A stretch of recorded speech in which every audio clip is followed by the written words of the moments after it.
everybody, it's Olivia here from Novely Nails, and I'm here today to show you 5 different ombre looks. Ombre can be a little bit of a tricky thing to get your head around, so hopefully sharing my techniques and tips and tricks will help you along the way. This first look is a boomer ombre, so for this one you will need a pink pure foundation, a white pure foundation, I'm using Swan and Bonnie, and an ombre brush, and you want to start by placing a bead of that white at the tip of the nail. And as you could see, I just moved it up a little bit with the brush from the bottle, and then I go in with a really nice clean ombre brush to feather it up. It's really important that you feather that white, otherwise you will get a harsh line when you then put the pink on top. I'm then going in with a bead of Bonnie and just placing that by the cuticle and just sort of dragging it down a little bit to roughly where I want it to be before I then go in again with my ombre brush and feather it down nice and gently. A really great tip when you're using an ombre brush is to clean it as regularly as possible.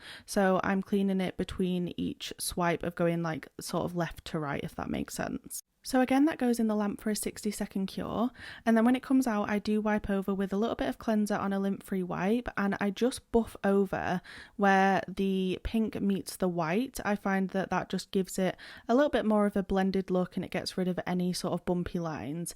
And then another tip to make it look really nice and blended is actually adding a layer of whatever pink you used over the whole nail, and that'll just fade out that blended line a little bit and cure that for 60 seconds. And then you can go in with your top coat and cure that for 60 seconds. A nice pink and white ombre is actually really quite easy to achieve with Pure Build or Pure Foundation, and I love how clean this looks.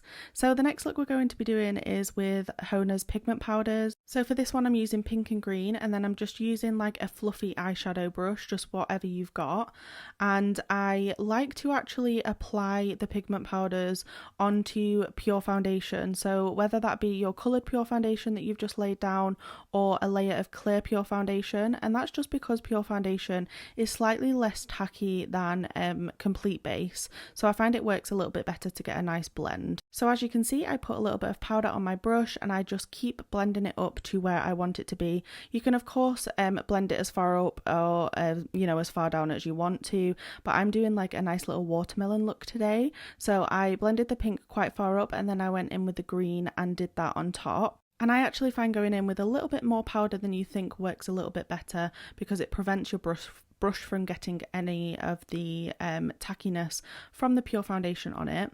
I then go in and seal it all with Complete Base just to make sure that I'm not wiping it off if I'm putting a design on top and I make a mistake. I then added the little dots for the seeds of the watermelon and top coated, and that is the finished look. Okay, for this next look we are going to be blending 2 gels together, which can be very scary. I'm using Piñata and Salsa. This can be a little bit tricky to sort of get the knack of, but once you do get the knack of, it is actually quite easy. So I just place on one half of the nail Salsa and the other half Piñata, and then going in with my ombre brush and just sort of doing some nice light feathery strokes down the center where those colors meet. And as you can see, I'm cleaning my brush really regularly. That is so important because otherwise your brush bristles sort of clump together and it doesn't work as effectively. So you want to make sure that you're working with a really nice clean ombre brush as much as possible. So here I'm feathering it down, doing a few strokes, and then I go in and clean it, and then I go back in and feather it a little bit more. And as you can see, I did do 2 coats, and that's usually enough. You can go in with a third if you feel like you need to, depends what gel polishes you're using, but as you know, HONA's gel polishes are very pigmented, so it works perfectly with 2 coats. I then just go in and top coat once I've got the desired look and cure that for 60 seconds, and that is the finished result.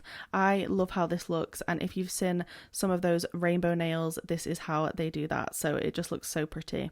And then for this next one we're using some nice purples, so I'm going in with Rodeo and Lavender, and I'm using HONA's Ombre sponges. And if you didn't know already, you can actually put the little sponges in the lid of any of your HONA brushes. So before I actually put any colour on my sponge, I dab it in Complete Base, and that just helps prevent any of the colour being soaked too far into the sponge, because doing ombre this way can actually use quite a bit of gel, so I find that just putting a little bit of complete base on there first stops the gel from bleeding too far into the sponge.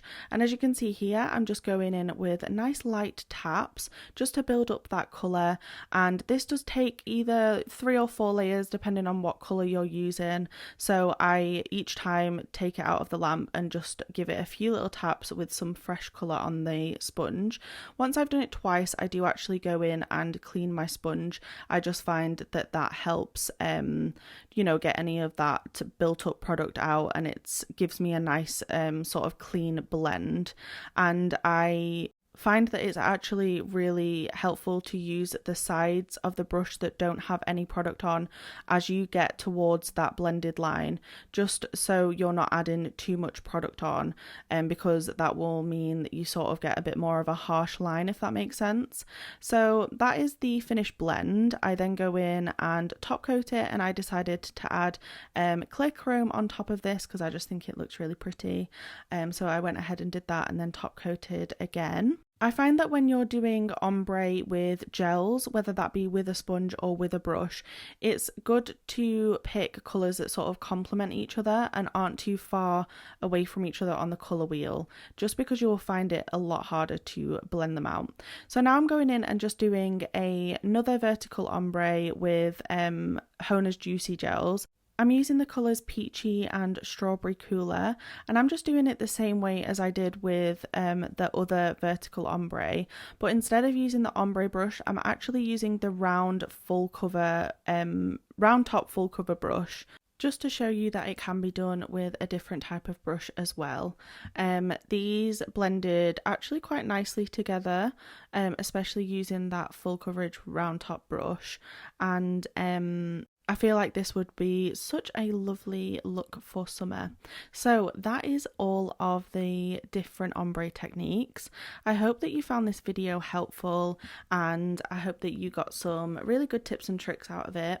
I would love to know which nail is your favourite, and if you recreate any, make sure you tag HONA and Novely Nails on Instagram, because we would love to see your recreations.